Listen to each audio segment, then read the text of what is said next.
Today is March 16th, 2023. This is episode 63 of the Sports Daily College Basketball Podcast. I'm your host, Sean Vowells. Today I'm joined by Joe Meade. Joe, we're going to go over some of the coaching changes and then get into the tournaments because they've been pretty exciting.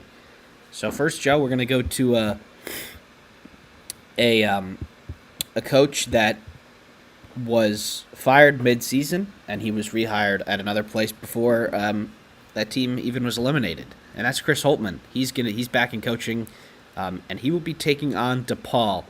Were you a little surprised by this one?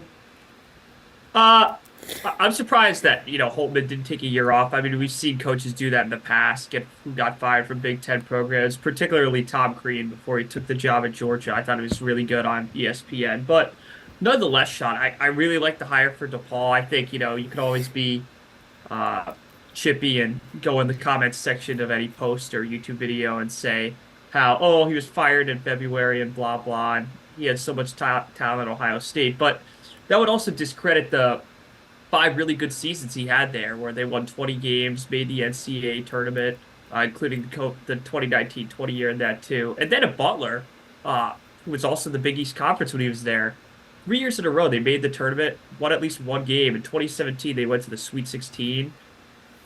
I really like the hire. I think he knows the Midwest well. Chris Holtmann's a phenomenal recruiter. If you want to also discredit him for how bad Ohio State played with him, you have to give him credit for how they played without him. And here's what I mean. I'm not giving him credit for the coaching job. I'm saying all those players on that team, like Bruce Thornton, Roddy Gale, he knows how to construct a roster. Pieces are there. I think he definitely could have used them better. That's probably what did him in ultimately at the end. But I think at DePaul, where the fans are going to be a lot more patient, I think it's a really good hire. I also, on a grander scale, think it's a good hire for college basketball. It's been a while, Sean, since any Chicago school, and I'm not counting Northwestern, they're a suburban school.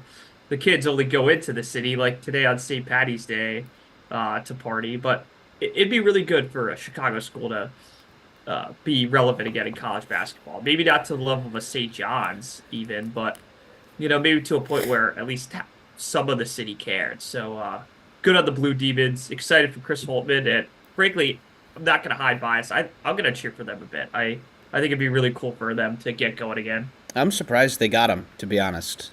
DePaul is not they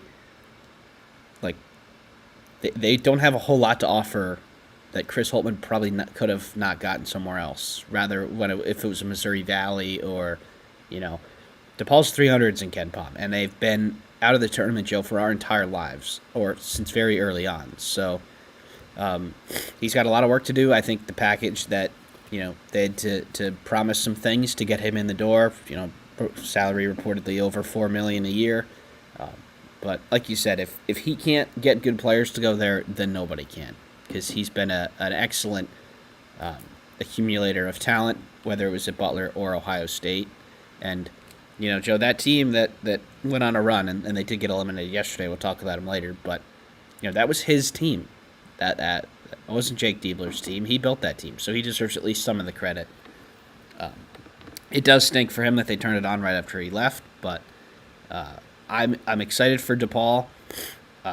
With Cooley going to Georgetown, you don't expect them to be very bad for very long, and you expect Holtmann to get this thing on the rails at least at some point. So somebody's got to be at the bottom of the Big East, and DePaul for a couple of years there, they finished 8th or 9th a couple times when they had Javon Freeman-Liberty, and David Jones was there for a couple years. So it's not impossible to finish out at last in the Big East for DePaul. So, Joe, the other coaching change, somewhat unexpected, I would say. That's from your Michigan Wolverines. Yesterday announced that Juwan Howard will not be the coach next year. Initial thoughts? Sean, I'm going to comment first on the actual firing itself and second on next steps, because that's what people really listen to this podcast for. First of all, I criticize Warren Manuel a lot on this podcast and publicly.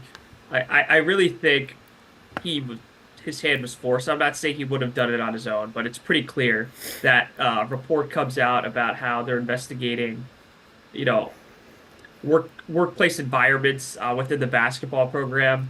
You could tell at some point they were trying to figure out an angle, and I don't really understand why. I think firing someone because they went 8-24 and missed the tournament 2 years in a row. I think that would be justification enough, but I think they needed the extra kick in there for whatever reason.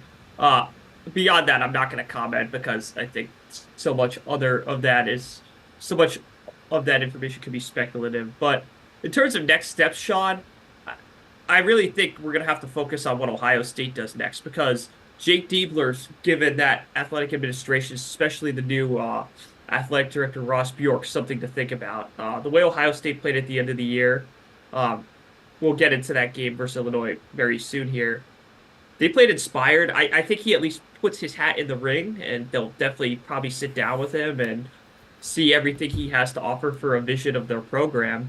But Michigan's probably the best job out there right now, Sean. Michigan, Ohio State, you could interchange the two.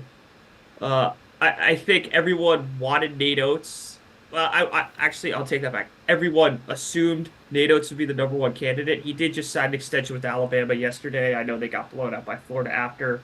We'll comment on coaches signing extensions and simultaneously getting blown out in college basketball and football in the offseason, Sean. But this is a really interesting job. I think we could always mention the obvious candidates like the Dusty Mays of the world, unrealistic candidates like, oh, Jay Wright and John Beeline will come out of retirement, all that. But this could be a job, Sean, where candidates we're not even thinking of right now come out of the blue. Do I have faith in Ward Mayo to do that? No, but luckily a search committee does help lead this, and maybe one of them makes the right phone call. Michigan could get lucky. Sean, what are your thoughts? Like, there's a lot of ways they can go with this. Obviously, I think probably not as good as the Louisville job, but Joe, Louisville's been awful. Like, if you're a coach and you have a choice between the two, Louisville might be the better job every other time. Both of them have been open, but maybe not this time. So I think there's the heavy hitters, reportedly, that have high buyouts that are unlikely because, Michigan is buying out Juwan Howard too. So paying two buyouts for one position is rare. That would be like T.J. Otzelberger from Iowa State, Nate Oates from Alabama. Those sorts of coaches, I don't think they'd go, even if Michigan did pay the buyout. And then you have the current coaches at other power conference schools who might be a little not really content where they are. And here's where I think is the most interesting one. I think Jerome Tang from Kansas State is going to be a candidate. He's reportedly not too keen on living in Manhattan, Kansas, and I think he would be a great hire for Michigan. I think if I had to pick right now, I would guess that he's going to be the one, off nothing but just a guess.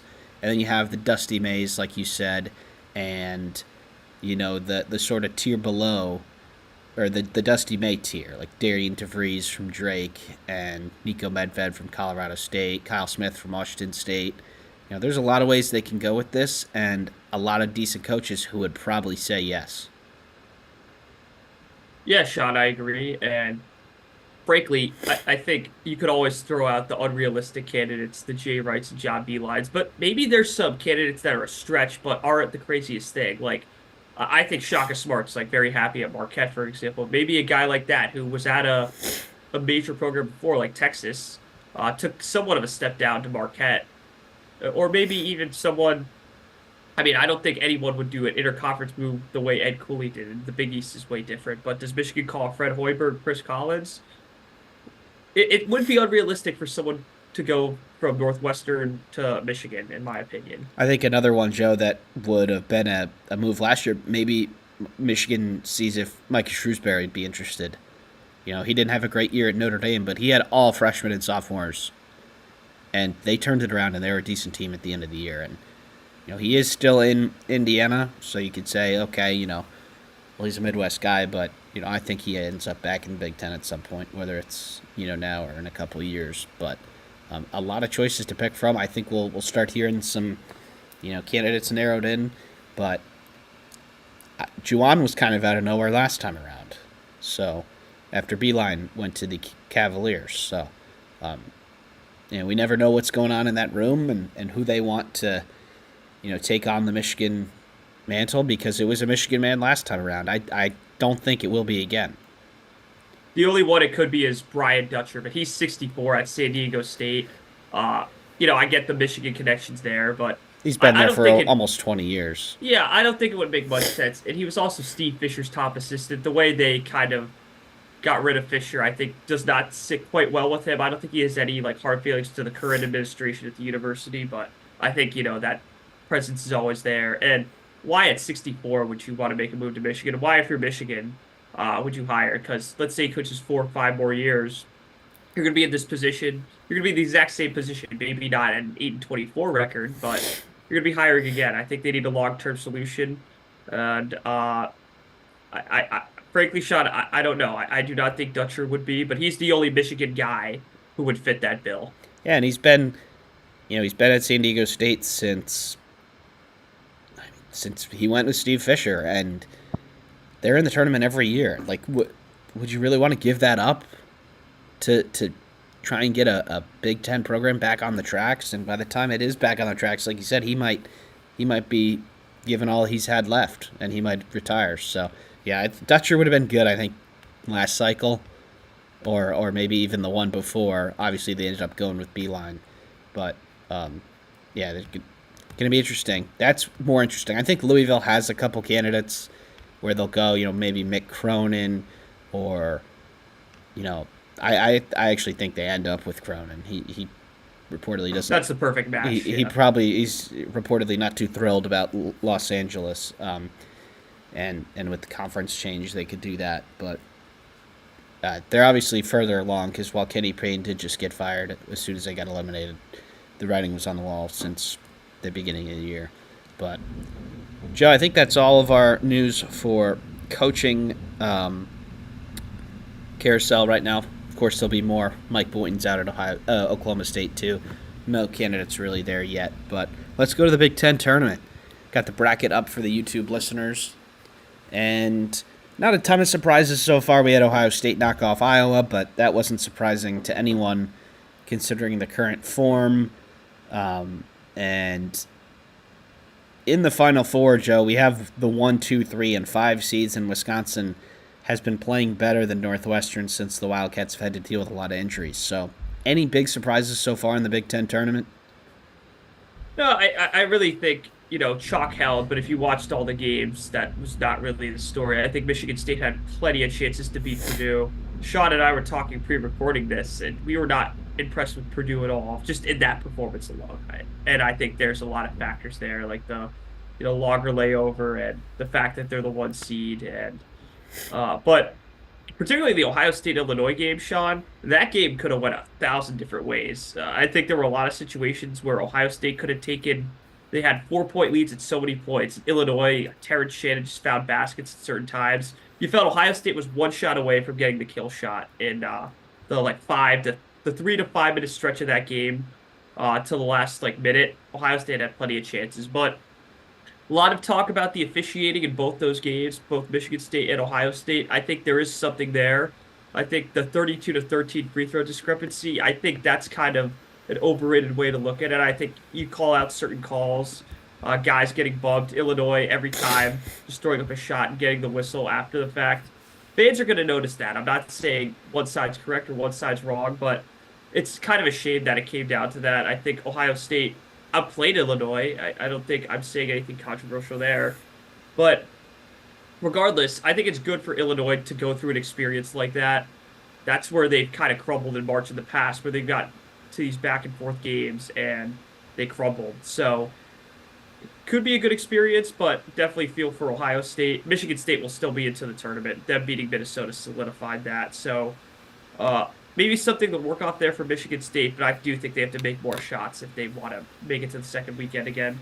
Yeah, Joe, about Purdue, it's pretty clear that Painter doesn't care one bit about this. I mean, the lineups he had out there, and obviously he put the starters out there, after the under 4, and they ended up squeaking it, but they have no interest in playing more basketball until the tournament, and that's pretty obvious.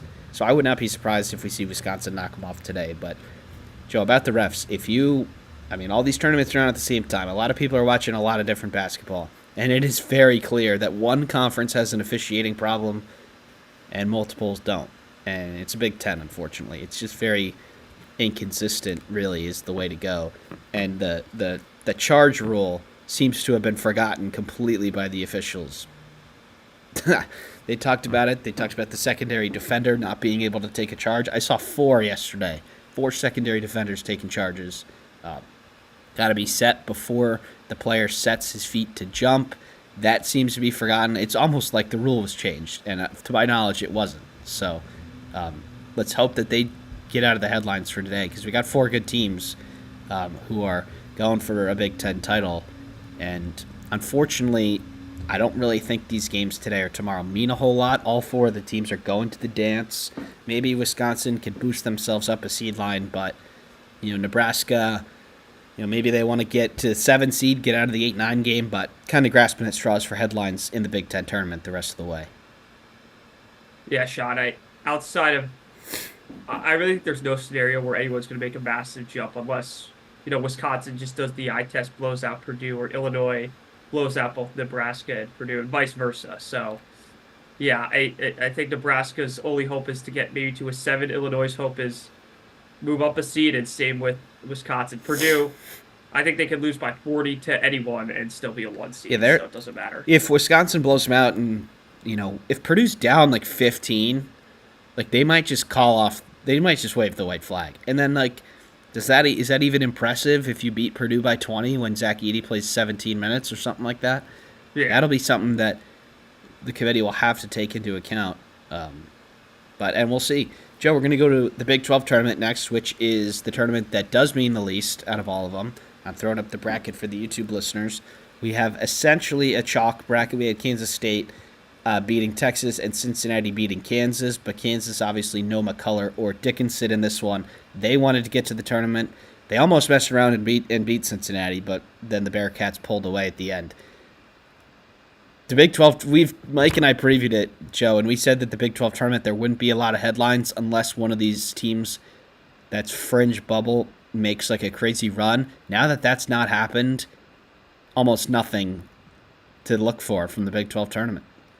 No, the way it's described on a national scale, especially here in Big Ten country, is that Houston, this is just like a scouting test for people who want to pick their brackets. I think Houston and UConn are be the most popular picks come tomorrow evening. So that's really all I could chalk it up as. It's not going to materially change anything. It's kind of like the Big Ten tournament now, Sean. Any team could, like Iowa State could get blown out today. No one's going to care. Houston could get blown out. The only thing that'll matter is maybe less of America picks them in the brackets, which really, who cares? So I think, Joe, certainly Houston and Purdue, and maybe somewhat the other teams, is they're going to be not, no crazy quick hitter plays. Put nothing on, run your typical offense into the ground. No reason to get, if you want to experiment with a zone, there's no reason to put any of that on film. Because all of these teams are going to the dance, and obviously you don't want anybody to get injured, and unfortunately, there's 16 bids that have to be clinched today, Joe, starting with the America East here at 11. There is no way the committee is going to pay one bit of attention to either one of these brackets. They're going to be, you have to watch the other games, so they'll be box score watching, and Houston's a 1 seed no matter what. Iowa State could be a 2 seed, and then Texas Tech in the 5-6 range. BYU's going to the dance. TCU's going to the dance. Oklahoma's probably going. Texas is going. So plenty of other games to watch if you don't want to be bored by the nothing Big 12 tournament. We're going to go to the SEC, Joe, which has been a pretty good league this year. And only one of the top 3 seeds got to the last 4. Pretty surprised about this. Oh, yes. Sorry, Sean, I cut out for a second.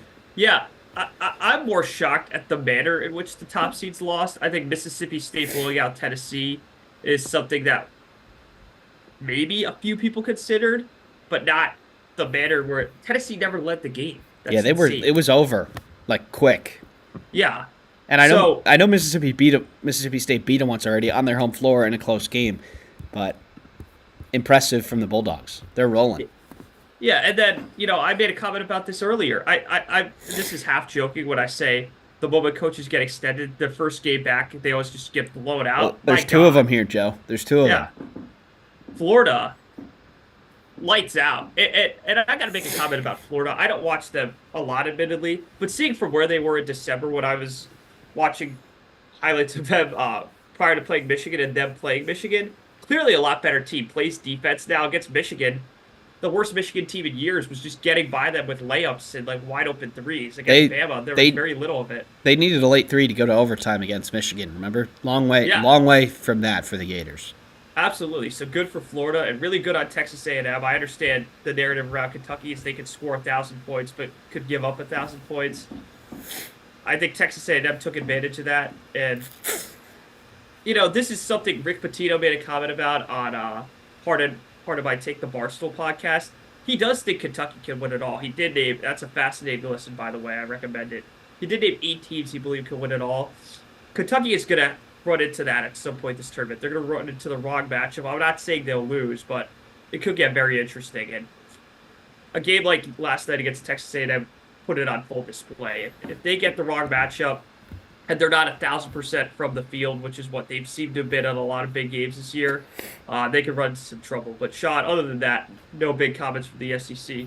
Yeah, the other coach who got extended and then subsequently blown out, Joe, was Lamont Paris, who was an early candidate for Ohio State. I think that has quelled. This is the second time in a row that Auburn's blew the doors off them. They won by 40 in the season, and I don't know what the score ended up this time, admittedly, but it was certainly north of 20. So just because the top seeds are out of the SEC, these 4 teams are all tournament teams as of now, likely. And Kentucky and Tennessee were just really doing the conference a solid to get Mississippi State and Texas A&M in. Big wins. The Aggies are fun to watch. They got 2 really good guards, and we know what the good guards do in March. And then Mississippi State has a really balanced attack. They have Hubbard, the good guard, and then Tolu Smith, the good big guy. So we'll see who gets this automatic bid and how much of a difference that makes. Florida, 6th seed in the SEC tournament, probably on the 6th seed right now. And then, Texas A&M, Mississippi State on the right side of the bubble at this point. And then Auburn, definitely a protected seed. So this will be interesting. This is a Sunday finish as well, so we got 2 semifinals today before the auto bid tomorrow. Let's go to the Big East, Joe. The tournament has not disappointed, as it rarely does at Madison Square Garden. We had St. John's essentially punch their ticket with a victory over Seton Hall. We had Providence make things really interesting on the bubble after beating Creighton, but then falling to Marquette. And then we had Villanova coming so close to losing to DePaul. They needed a late Justin Moore 3 to go from down 2 to up 1, and then they barely lose in overtime to Marquette. So which headline do you want to focus on here from the Garden? Well, let's focus on the team that plays in the Garden regularly. Let's talk about the Johnnies. I was the biggest fan of the Rick Pitino hire for college basketball as a whole last year, right around this time, funnily enough. It was right after Iota got blown out by UConn, where that rumor really started to run. So from where they were, again, I'm not just using Michigan because it's my team. It's another good example, though. Kicked their butt. And that was a Monday night at the Garden. On their home floor. And more humiliating for the Johnnies that night was the Garden was taken over by a free Jim Harbaugh chance in November. So to go from that to blowing out Seton Hall, a team that beat St. John's twice, and, just a month's turnaround from Rick Pitino ripping his team, which was ultimately very overplayed in the media because the players didn't really seem to care. They actually probably helped them a lot. Yeah, they won a bunch of games in a row before falling to UConn yesterday, which they were, they ended up losing by 5. At least they were in that game. Oh, yeah. Anyone who watched that game, I watched it start to finish. I think St. John's is not a team, any 2 or 3 seed or whatever seed they end up being. No one wants to see them in that second game. St. John's can score. And Pitino even admits that's a team defensively that does have some issues. But they try very hard on defense. UConn, I'll put it this way. If St. John's played like that against 85% of the teams in the field, and I'm being very serious about that, they would win. UConn is just a different animal. We've known this the entire season, but really good performance yesterday from the Johnnies. Obviously a great one on Thursday night to punch their ticket to the tournament. I don't know if Rick's coach of the year, but, for him to get yet another team into the NCAA tournament, it would shock me one bit, Sean, if we see them in the second weekend. Yeah, so Hurley won coach of the year, but there was a bunch of good candidates there from the Big East. You know, Holloway could be an example of bringing Seton Hall to fourth, and likely in the dance. It's not as likely as it was a couple days ago because of bubble talk that we'll get to after this. But yeah, we've got St. John's is definitely in the dance and likely out of Dayton, which is big for them. They do have the bodies to sort of do the 3 games in 6 days or 5 days. But I think they'll avoid the first 4, and if they're on that 10 line, Joe, 2 seeds better watch out. Whatever 7 seed that they're going to play, they're going to be favored, and I expect the Johnnies to win because the 7 seeds aren't playing as well as them right now. And that's what you get in the NCAA tournament. Sometimes teams are rolling, coming in, and they're way better than the seed that they get, and sometimes teams are free falling and they're way worse than the seed that they get. So we've got UConn and Marquette tonight. Golden Eagles, Joe, have fared fairly well without Tyler Kolak. They have been winning some ball games and looked good against Providence yesterday, but I'd be shocked if they beat the Huskies today. What about you? I'll also be shocked if they keep it within single digits for most of the game. I think UConn, they are the perfectly constructed college basketball team with today's standard of transfer portal, NIL, whatever. Perfect makeup of like talented 5-star guys. Tristan Newton. I have such admiration for what they've done. Sure, I know Danny Hurley rubs some people the wrong way about the guy in the red jacket incident yesterday. I get it, but you can't argue with his construction of rosters. It's been elite. His rotation, the backups are and this has been said, the backups are almost, if not as good as the starters, and they don't miss a beat. And they could score within seconds. It seemed like every time St. John's got within like 7 or 5 points and finally had some momentum going, Cam Spencer would hit a 3. They'd just throw it down low. One of their centers, Klinger or Johnson, would just make an easy layup. It's a team that's going to be very hard for people to pick against in March for the 2nd straight year. And now that they've won the national championship last year, they've had the proof. They have as good a chance of anyone in recent years, in my opinion, to repeat. Yeah, Joe, I think they're a better team than last year. Absolutely. The Huskies last year got hot down the stretch and really hot. I think this year's team is better. Obviously, a couple of players are the same, but like you said, Samson Johnson, backup 5, really good. Hassan Diarra, backup guard, really good. Like, they've got really solid players off the bench, and their starting lineup is just well constructed. It's really that simple. You get Tristan Newton from ECU 2 years ago, and Cam Spencer from Rutgers. And Joe, we saw Cam Spencer at Rutgers last year. He was a solid player, but he might be the most important piece of the UConn machine. Absolutely. But Joe, that's the Big East. We've got the ACC too. Unfortunately, I did not make a bracket for the ACC, but there's potential for something pretty fun to happen down there in Washington, D.C. We've got NC State, who were all ready and set to fire Kevin Keatts after they got eliminated. They played the first day in the 10-15 game. Joe, 4 days and 4 wins later, they've got a chance to steal a bid against North Carolina. How about the Wolfpack? It kind of seems like when Georgetown won it the COVID year, the Big East tournament, we thought that'd be the last time we'd see anything even close to that. We could be proven wrong this afternoon. I think it's fairly shocking. I think it's going to be really hard for them no matter what happens in this game, clear if they win. Do you think they're going to end up firing him? No, I think he's good now. Yeah. Like, he's got 21 wins this year. I thought he was all but certainly gone.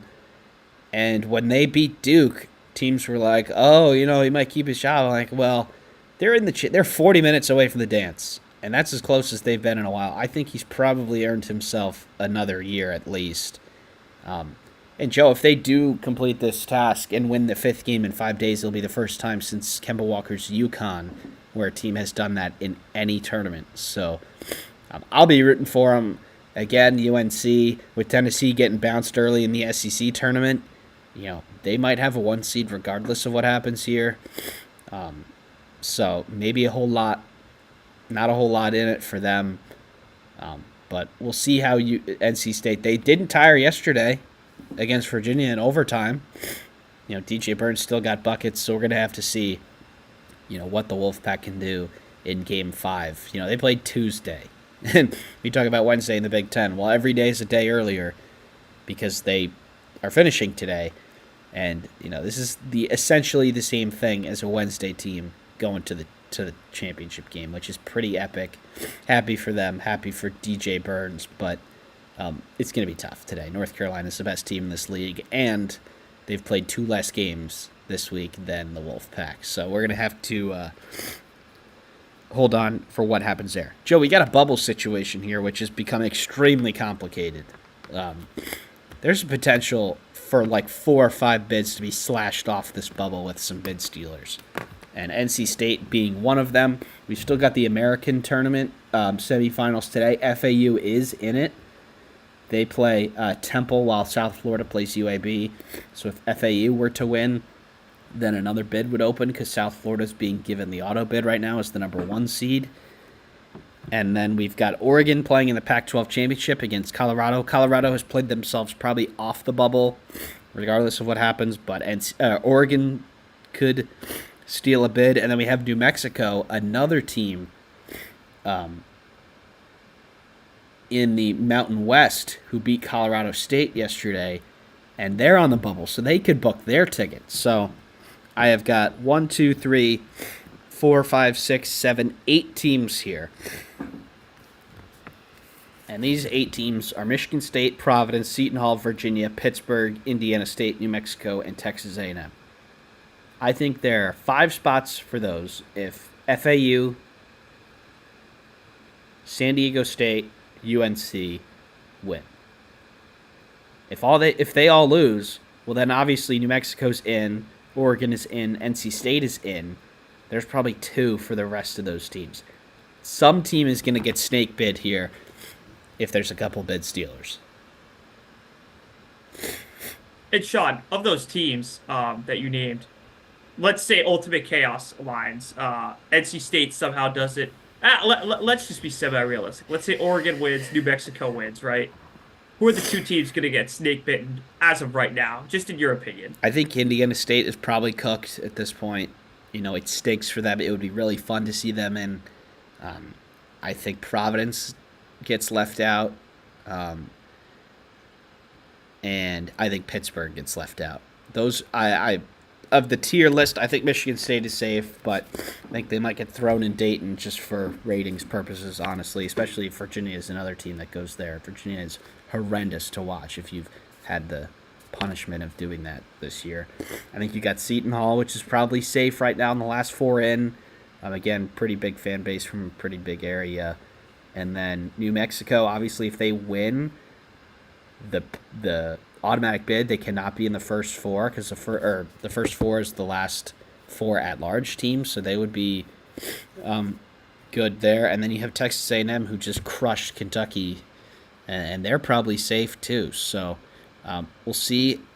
It's going to be hard to do a projection, really, until we know how many spots are going to be up for grabs. And the American game, Joe, is one of the last games tomorrow. So if FAU happens to win today, that game is I think 3:15 tomorrow, and the Big Ten is 3:30. The Big Ten, there's not going to be a whole lot in it for the Big Ten, but let me just bring up the schedule real quick here for the championship games. But there is, a chance for bubble teams to be really, really nervous tomorrow, and they might not, it might come down to the very end. So, 3:15 on ESPN is the American Tournament Championship, and then 3:30 on CBS is the Big Ten Tournament Championship. We have the Atlantic 10 and the SEC going first. The A-10 will have a bid stolen. That's already been taken into account because Dayton has already been eliminated. And, all of the 4 top seeds have been eliminated for that matter. Actually, that tournament has gone completely off the rails.